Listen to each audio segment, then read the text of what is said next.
is Rich Kleinfeld. And this is Doug Johnson with The Making of a Nation, a VOA Special English program about the history of the United States.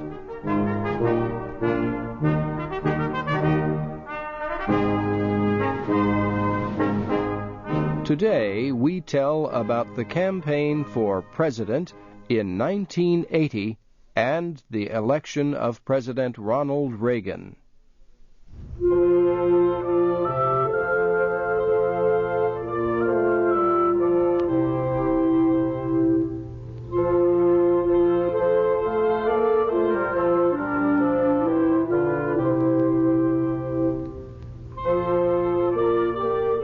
The President of the United States in 1980 was Jimmy Carter, a Democrat. The months before Election Day were difficult for him. Many Americans blamed Carter for high inflation, high unemployment, and the low value of the United States dollar. Many blamed him for not gaining the release of American hostages in Iran. About a year earlier, Muslim extremists had taken the Americans prisoner after seizing the United States Embassy in Tehran. President Carter asked all Americans to support his administration during the crisis. As months went by, however, he made no progress in bringing the hostages home.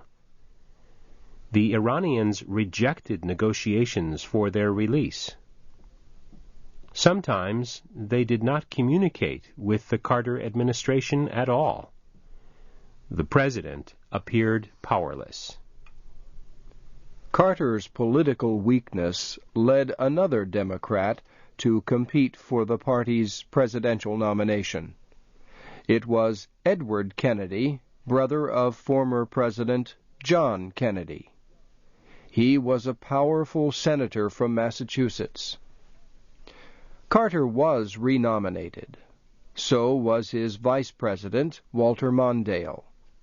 Kennedy did not support them very strongly, so the Democratic Party was divided for the general election. The Republican Party, however, was united behind a strong candidate. That was Ronald Reagan, a former actor and former governor of California. Reagan's vice presidential candidate was George Bush. Bush had served in Congress and as head of the Central Intelligence Agency. He had represented the United States in China and at the United Nations. The troubles of the Carter administration caused many Americans to feel that their country was no longer strong. Ronald Reagan promised to make it strong again. Several weeks before the election, Carter and Reagan debated each other on television. Some observers said Carter seemed angry and defensive. They said Reagan seemed calm and thoughtful. On Election Day, voters gave Reagan a huge victory. He won by more than 8 million popular votes. Republicans called it the Reagan Revolution. On Inauguration Day, the new president spoke about the goals of his administration. A major goal was to reduce the size of the federal government. Reagan and other conservatives believed that the nation's economy was suffering because of high taxes and unnecessary laws. In this crisis, he said, government was not the solution to the problem. Government was the problem.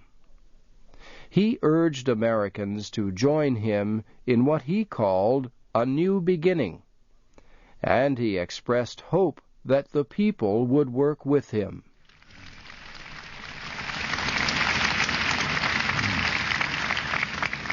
The economic ills we suffer have come upon us over several decades.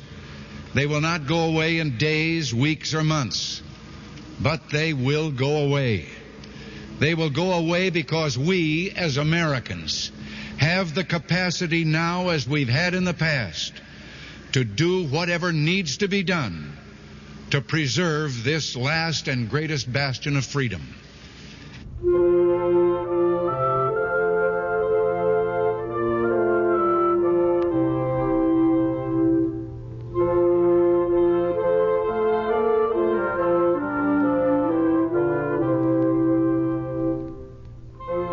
Ronald Reagan was born in 1911 in the little town of Tampico, Illinois.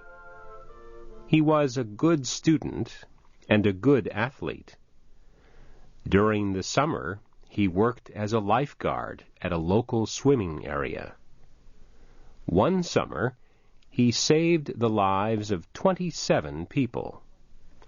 He studied economics and sociology at Eureka College, a small school in Illinois. At the college, he saw a theater production. When it was over, he said, "More than anything in the world, I wanted to speak the actor's words." Reagan did not have enough money to go to New York or Hollywood to be an actor. Instead, he tried to get a job as a sports announcer on radio. To show his abilities, he made a recording of an American football game in which he announced all the plays.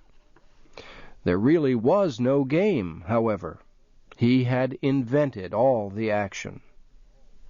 A radio station in the small city of Davenport, Iowa, was pleased with his creativity.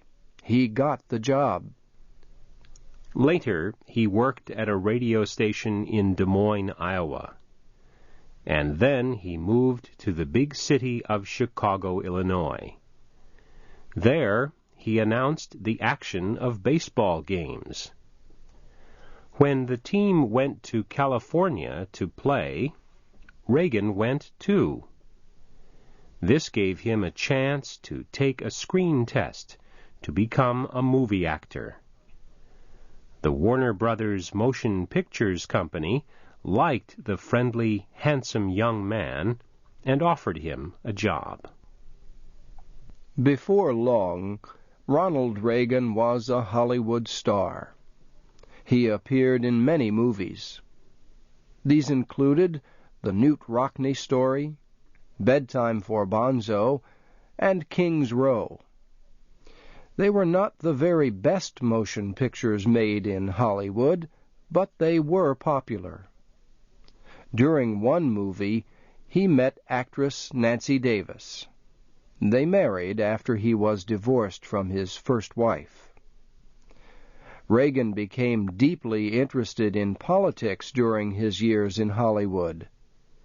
He was a liberal, but became increasingly conservative. He served 6 times as president of a union of movie actors. He was noted for his opposition to anyone in the movie industry who supported communism.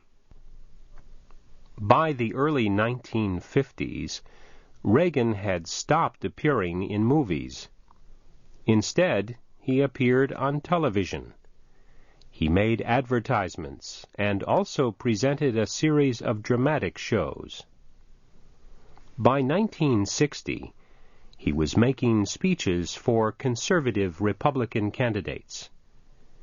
In 1966, he became a candidate himself. He ran for governor of California. The Democrats did not think he was a serious candidate. They told jokes about some of his movies. They made a mistake. When the voting was over, Reagan had won by almost 1 million votes. As governor, Reagan was praised for reducing the state's huge debt. However, he was criticized for raising taxes. He also was criticized for his severe policies for controlling unrest at the state's colleges. Yet he won re-election in 1970. Reagan campaigned for the Republican nomination for president in 1976. He almost defeated President Gerald Ford for the nomination. One of the party's older senators spoke with Reagan after the convention. He said, "Son, you will be president someday. This just was not your year."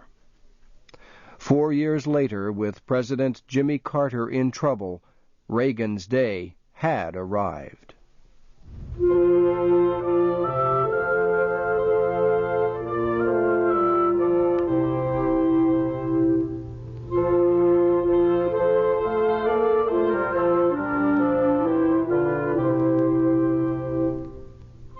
Ronald Reagan was sworn in as America's 40th president on January 20th, 1981. For many Americans, the day turned out even happier than expected.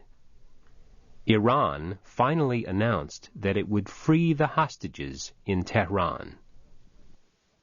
One of President Reagan's earliest proposals made many Americans happy, too. He began to work to get Congress to reduce taxes. He also began a weekly series of radio broadcasts. In these programs, he commented on developments in American life and political policy. The broadcasts were similar to those made by President Franklin Roosevelt during the 1930s. Some people started to call Reagan the Great Communicator. 2 months after Reagan took office, something unexpected and terrible happened. The president was leaving a meeting at a hotel in Washington. A gunman began to fire. A man guarding the president fell to the ground. So did the president's press assistant. Both were seriously wounded.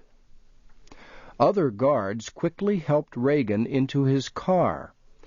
At first, observers did not think the president had been hit, but he had.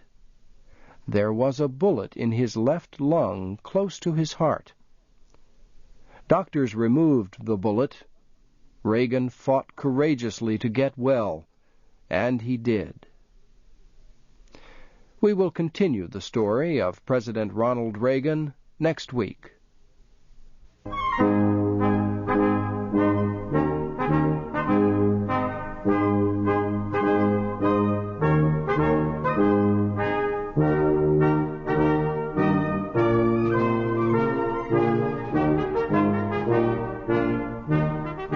This program of The Making of a Nation was written by Jerry Watson and produced by Paul Thompson. This is Rich Kleinfeld. And this is Doug Johnson. Join us again next week for another VOA Special English program about the history of the United States.